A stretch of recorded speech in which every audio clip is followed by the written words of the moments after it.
Hello, everyone, and welcome back to the Veterinary Business Podcast, where we don't just talk about the future of veterinary medicine, we talk about building it. I'm your host, Don Adeesha, and I'm grateful to have you here with us today. Let's be honest, in this profession, many of us have been told that burnout can be fixed with self-care. Take a yoga class, practice mindfulness, download another wellness app. And while those tools do matter, something still isn't adding up, because you can't mediate your way out of a toxic system.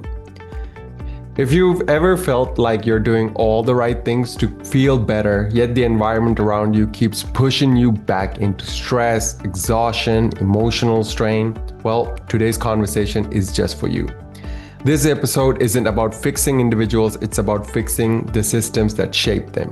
And it starts with understanding what psychological, safe, and truly supportive veterinary workplace actually looks like, beyond the buzzwords and all that surface level wellness efforts.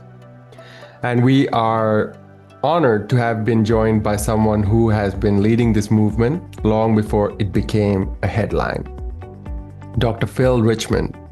Dr. Richmond is a veterinary workplace well-being strategist and nationally recognized culture change leader dedicated to transforming veterinary organizations from the inside out.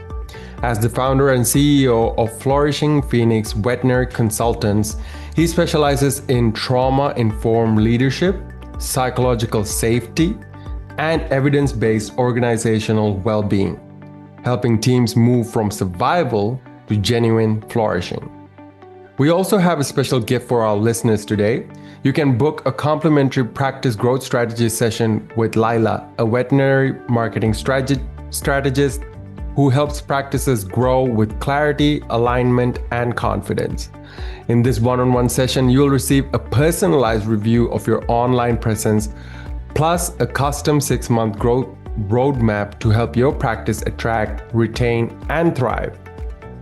So, claim your session at www.veterinarybusines.com/MSM. Spots fill up quickly, so be sure to grab yours. With that being said, Dr. Richmond, we are again honored to have you here, and welcome to the Veterinary Business Podcast.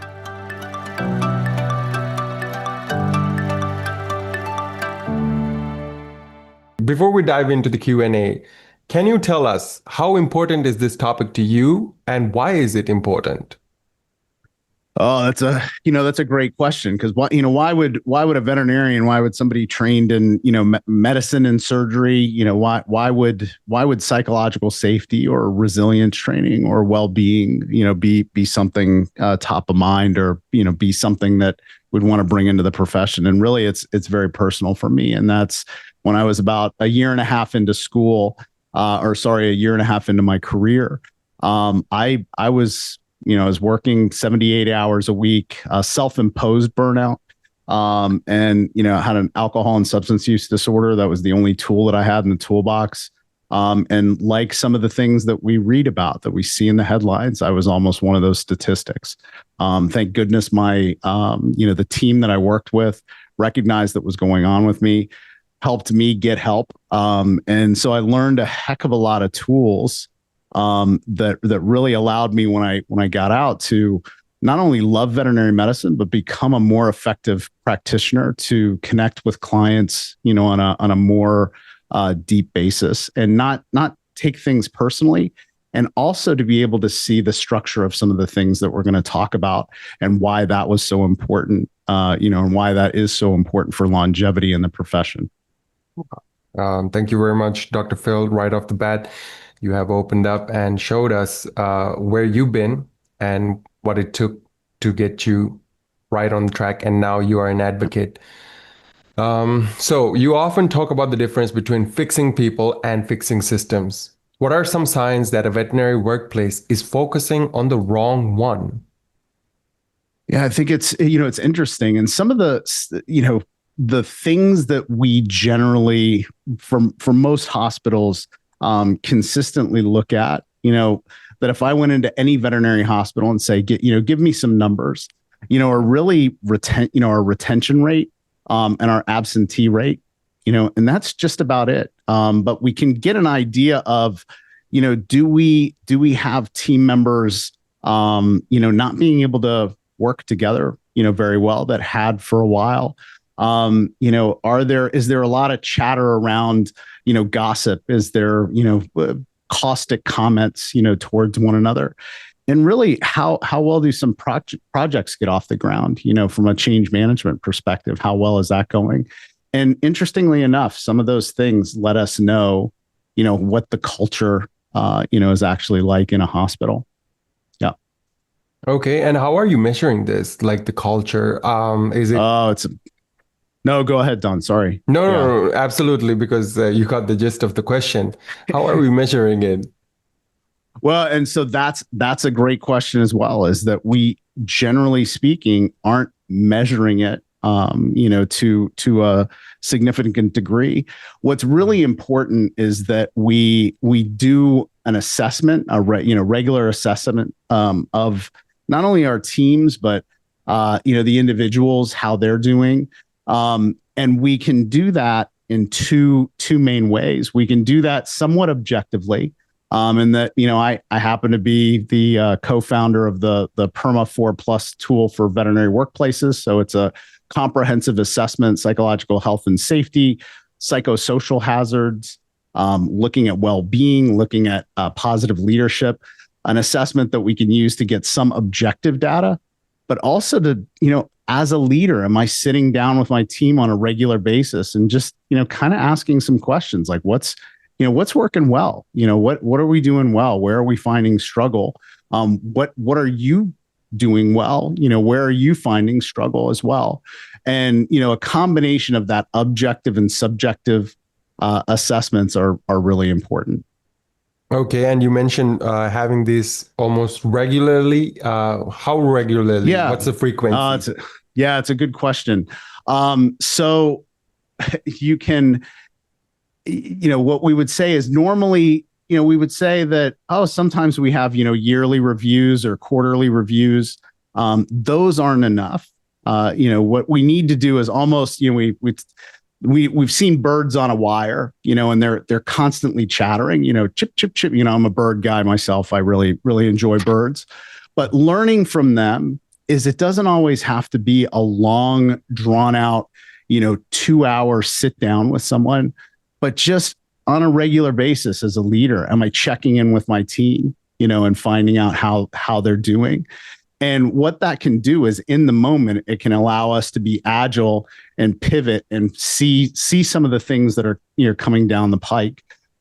So, to answer your question, what I would say is what not to do is the old, every year, sit down and do, the big review. Not that you can't do that, but that we found that that's not very effective as far as performance and culture change, and those types of things. Yeah. Okay. And something I heard being repeated again and again is, am I checking in with my team? Right? Yeah. Am I checking in with my team, how they're doing, asking these questions? What is the mindset shift that is required for a leader to begin asking this question? Because it's not a question that's being asked very widely. No, and I'm glad you brought that up. What I would say, and I think we're probably going to hit on this a few times as we go through, is posing the question to the leader is, do my people, the people that work with me, that, that I serve, do they think that they matter? And what am I doing to show them that? And now those check-ins are one of the things, but then we get into all of these psychosocial hazards or these psychosocial factors like reward and recognition, leadership support. Am I giving them opportunities to grow in the position? Those types of things that, again, are showing my team, showing the team and the folks that work with me and that I serve as a leader, showing them that they're important, showing them that they matter. And so I would say that is the overarching goal, is if we can do that well, many times some of the things that we're going to talk about, I think we're going to touch on in just a little bit, almost fix themselves. is that it creates this underlying foundation of trust, of psychological safety, of care, of vulnerability. Yeah. Psychological safety. Yeah. Let's break that down. Okay. Can you define it, and what does it actually look like in a thriving veterinary team? Good. Another good question, Don. So psychological safety. So if we take those two words, sometimes there's some misunderstanding around that, as like, oh, it's, I have to not hurt someone's feelings, or I have to make it where it's a quote unquote safe space where we don't want to upset anyone. And that is absolutely not what psychological safety is. Psychological safety at its core, from Dr. Amy Edmondson, who is the founder of modern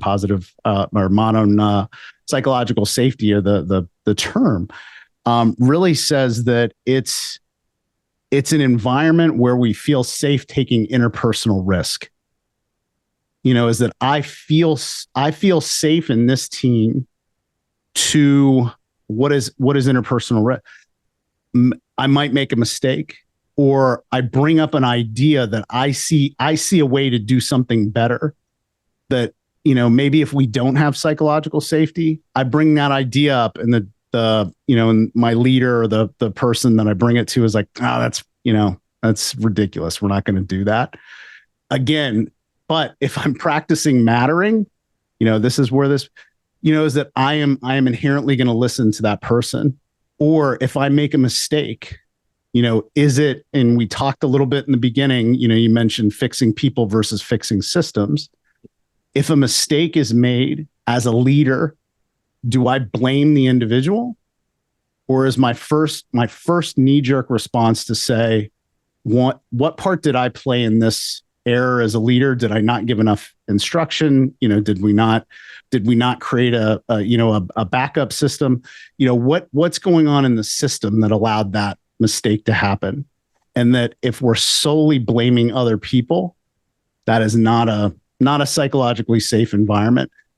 Obviously, I don't feel like I could take an interpersonal risk in an environment like that. Right. Yeah.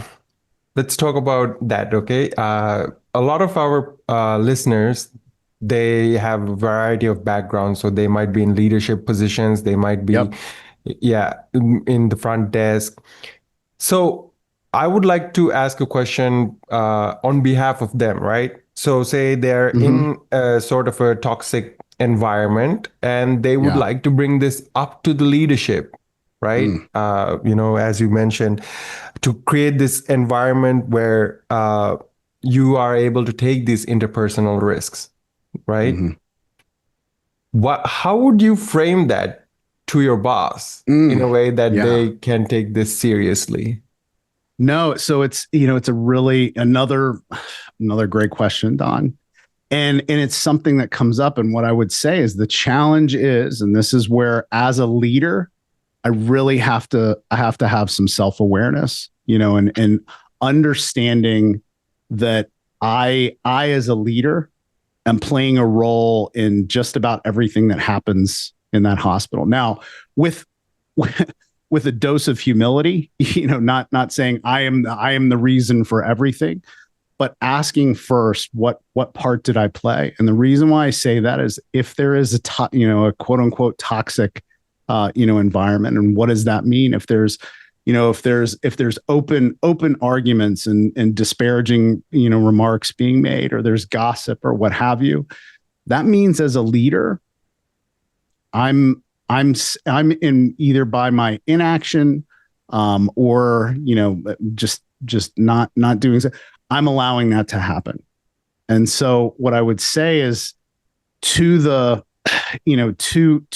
person who is wanting to bring this up is, in a non-judgmental way, is to say to that owner, or to that leader, hey, there's something I've seen. Can I, would you be open to me talking to you about it? And, and just saying some of the straight behaviors that we've seen. And I'm just, I'm concerned about the team, and I'm concerned about, us moving forward, and I'd like to find a solution, and seeing how that leader is going to respond. because it's tough, as I mentioned, I'm in recovery from alcohol and substance use disorder. When you see somebody who is drinking, sometimes we can bring that, to them, but they're not ready. They may not be ready to hear that message. And the challenge is if we have a leader, who is unwilling, to hear that. And so that may take some bravery, on the part, and, going above that person, or, what have you, or it may mean leaving the situation. But if we can address that leader, from a place of vulnerability, and concern, that's non-judgmental and non-threatening, oftentimes we can start the conversation. Right. Well, I really appreciate that answer, Dr. Richmond, and it's very practical. The reason why I asked that is because not every practice is black and white, right? Usually they are not completely toxic, because if you are having a practice that's completely toxic, it's not going to last a long time, right? It's on the way there, and usually there's some sort of openness that is already there, but it's at that time where these kind of situations can be addressed, or should be addressed, from the team with the leaders, just to make everything better for everyone, right? So if you have that chance, and what I would say, what kind of a practical way of what does that look like, is the practice that I've been at for many years. I love the practice I'm at. I was medical director of that practice for a long time. Before COVID, we had just one of the most psychological safe practices that I've seen. I'm not just saying it just because I was there, but just all the healthy things that you want to see. And then COVID, hit, and we started seeing in the team that people started talking about one another, or they started talking about clients. And we realized that wasn't our normal behavior. And so because we did those check-ins often, and that type of thing, we actually then ran the PERMA tool, and saw that our team, and we had just, done it 6 months before that. And we noticed that, the burnout scale was much higher, in the team. So what it was the overload plus COVID, all the external things of everything the world went through, during that. But we realized that we needed to do some things proactively, to try to take some of the, the stress off of the team, because they were just reacting like human beings do, and, overloaded, emotional situations. Really great point there, because, many practices do try to solve this burnout. Yeah. With wellness programs or team perks. Yes. Yeah. Why do these efforts often miss the mark? And what should leaders be focusing on instead? Another great question. And there was a large meta study that came out of the UK, I think about 2 years ago, that looked at workplace wellness programs that were based, app-based or individual, based. And this goes for, I'm a huge proponent of resilience training programs. I think resilience is an important factor. But I'll say this is, I will jokingly say, and all honor to His Holiness the Dalai Lama, I will jokingly say, if he were practicing veterinary medicine in a practice where he was quadruple booked on a Saturday with only one technician, he may say a few choice words. I don't think that would ever be the case, but just saying, there's only so much that our individual resilience can overcome. Is that if we're put in the fire over and over, it just doesn't work. And that's one of the reasons why well-being, individual well-being programs are a great adjunct if we're doing this other work first. But if we continue to if we're short-staffed, continuously, if we're not taking care of these psychosocial factors, there's poor change management, there's job overload. Our people don't feel like they're getting appropriate reward and recognition. Doesn't matter how much meditation that we do, it just isn't going to move the needle, for our teams. And I'm not, and again, you mentioned it in the beginning, not saying those things aren't important, but they're not the fix. They're not the thing that's going to change it. But why do we do it? Because they're fairly straightforward. It's like, oh, great. I'll buy this membership, for my team, and it's done, and it's done from a place of, good intention. It's just the result isn't what we want. So, yeah. Mm-hmm. Can you tell us a little bit more about this resilience training? What does that look like? Yeah, and so resilience training can be a number of things. Or depending on which school of thought you come from, there are different factors of resilience. Karen Rivich out of University of Pennsylvania, which is one of the homes of the main home of modern positive psychology.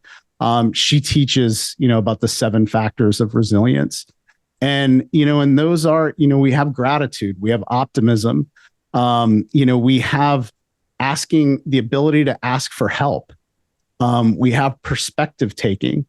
These types of skills that when we look at that, for instance, Don, if you, in challenging our thinking, our cognitive abilities, Don, if you're texting me and we're texting back and forth, and then I text you the next day and nothing, and you don't text me back, I'm like, oh, I bet Don, Don's probably mad at me.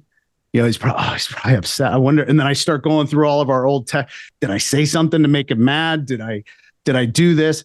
And all of those things happen. And my body has a physiologic response the same way as if you were actually mad at me. My brain can't tell the difference, whether I'm imagining it or it's happening in real time.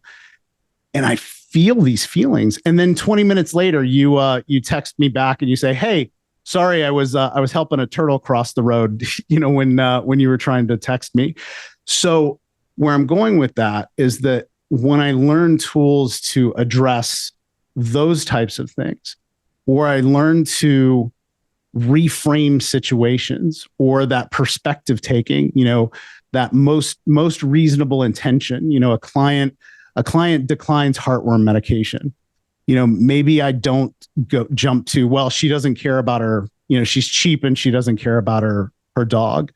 If I go to that, I'm going to have a response to that, and so can I give her the benefit of the doubt? Can I assume good intent? A lot of these almost spiritual principles that we try to follow is that if we can incorporate those into practice, those things are incredibly helpful.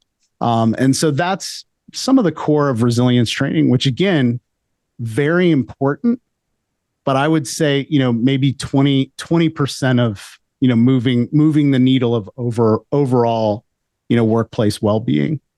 Yeah. Dr. Richmond, when you said resilience training, do you know what I thought of initially?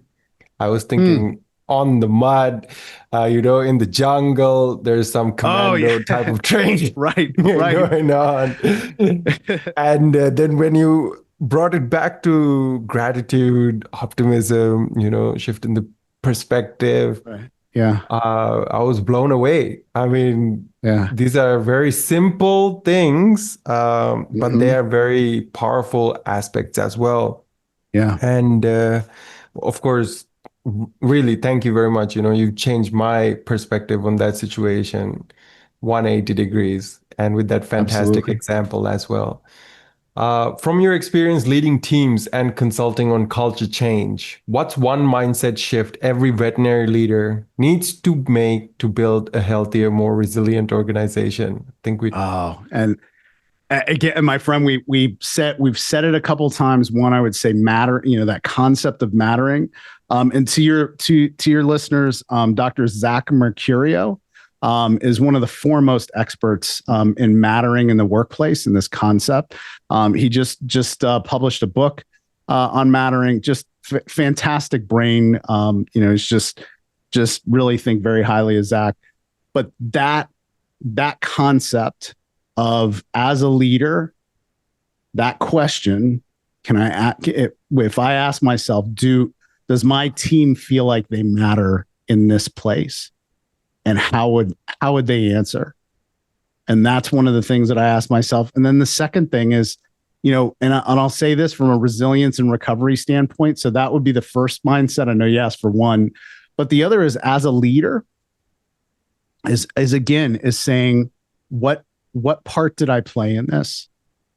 Or what part did the system play? What part did my leadership play? What parts did I play so that I'm not awful? And it doesn't mean that I'm taking all the blame on, but that I have to say nothing happens in a vacuum.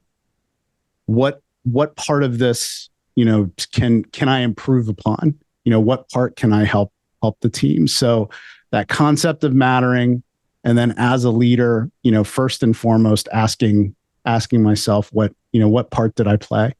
And also that goes for the good stuff, by the way, too, is, we have to, it's not all self-flagellation. And also when something good happens in the hospital, we institute a new protocol, and it's very successful, and it does all, it goes far and above what we expected it to do, is then asking myself, hey, what went well? Like, as a leader, what did I do well, and what should I continue to keep doing, as well? Yeah. I mean, I really like how you frame this, right? Asking these self-awareness questions as a leader, not in the sense that you're trying to blame yourself for everything, but seeing what part you played in the puzzle, and also just playing back into that previous example you shared with us, which was awesome, which is with regards to, going back and forth with your buddy, and then, for some period of time, you're just not sure what happened, and your immediate pattern of thinking is to panic. So similarly, what I'm understanding is like, okay, even when leaders, they're questioning themselves, it's not about a blame game, right? We're trying to understand what part did we play in creating this problem, or, maintaining it, and what can we do to solve it? Is that right? Yeah, absolutely. And what also all wraps everything together is one more concept in well-being and positive psychology, is a concept of self-compassion, which is don't over identify with the problem. As a leader, if this happens, it doesn't do us any good, to go, it's all my fault, because that's not true. It's not accurate. And it brings on so much stress, and we're so hard on ourselves, and usually so forgiving of others, but we have to also learn to be gentle and kind to ourselves. So that's another, maybe the third, the third mindset shift, although it's connected, is self-compassion, is having self-compassion as a leader. Wow. Okay. Yeah. So you've dedicated your work at Flourishing Phoenix Veterinary Consultants to help teams heal from inside out. For veterinary leaders who want to move from survival to flourishing, how can they begin that journey, and what kind of transformation do you help them create? Yeah, another great question, and I go back to recovery. So many wonderful life lessons that I learned in that journey. And I heard the phrase, when we're trying to help someone else new in recovery, is that I can't give away what I don't have, which just means, as a leader, I need to do that hard work on myself. I need to do that work on self-awareness. I need to do that work on challenging my thinking and my negativity bias. And if I can start doing those things as a leader, it expands my ability to be of service, to my team. So starting at home first, home being our own hearts and minds, and we certainly will do that. And you asked how do we do that at Flourishing Phoenix? And really, there's a model that's called me, we, and us. So me looking at the individual, and that's when we talk about resilience training. We talk about growth mindset. We talk about some of these things. Team is, or me. The we part is the team and leadership. So the connections, between each other, what is our communication like? Do we have psychological safety between us? And then the us is the structural aspect of the organization. Am I measuring the psychosocial factors? Am I measuring the things that help, contribute to burnout? Am I creating an environment? Do I have, mental health support? Do I have an opportunity for my team to be able to, to grow? Am I making sure that we're not short-staffed? Those types of things. So it's the combination of all of those things, that me, we, and us, that create a flourishing work environment. In your journey through recovery, right? Yeah.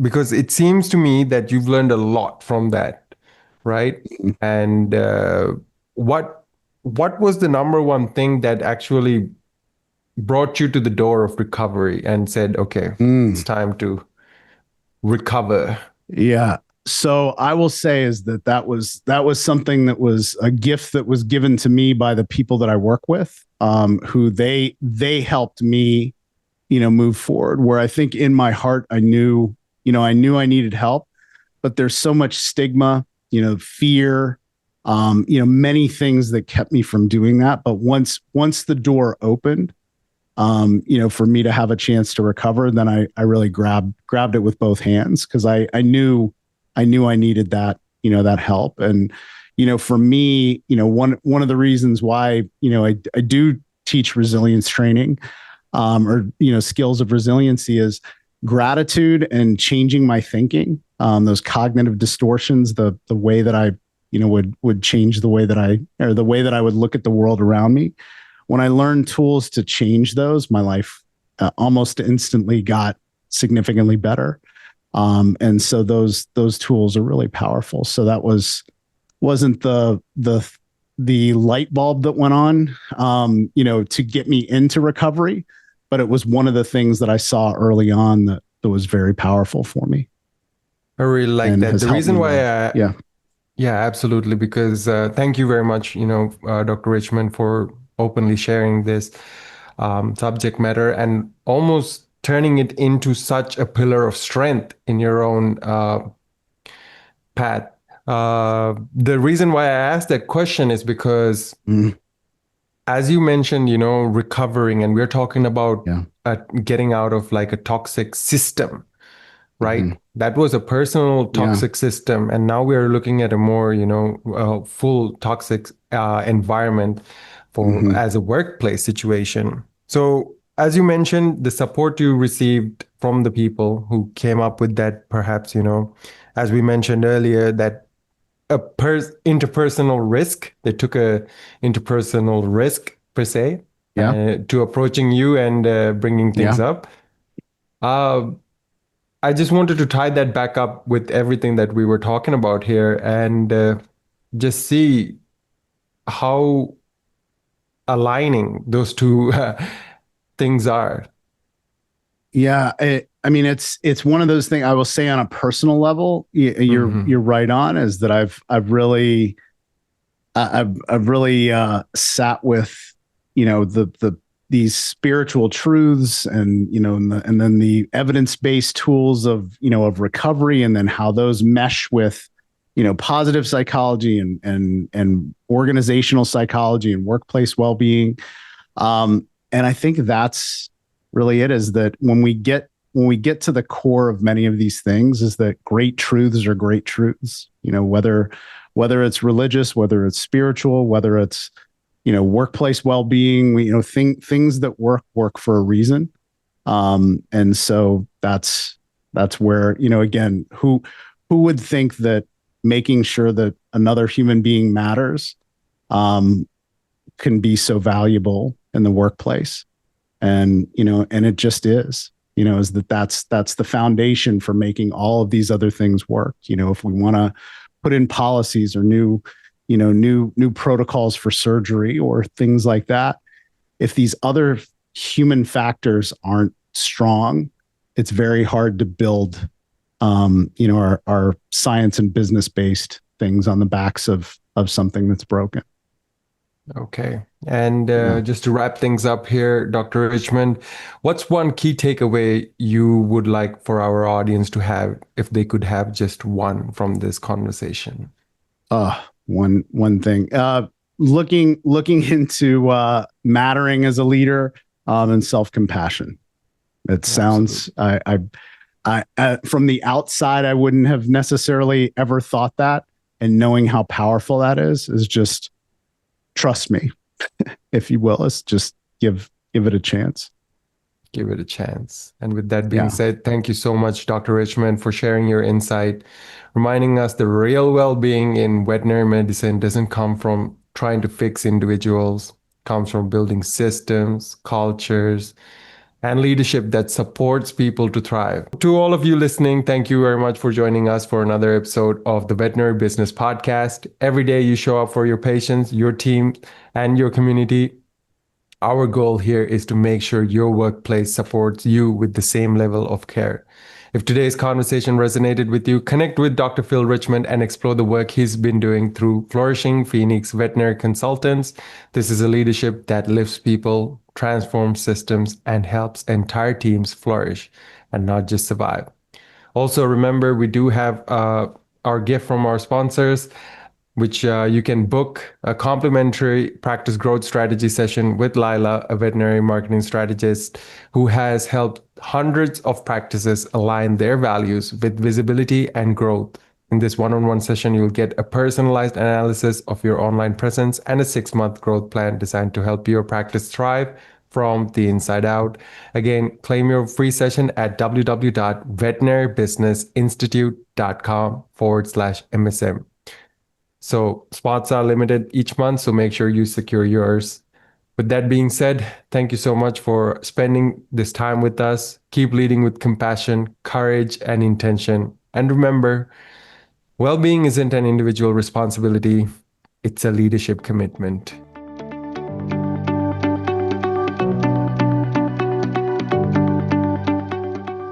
So until next time, take care of yourself, take care of your teams, and keep moving the veterinary medicine forward.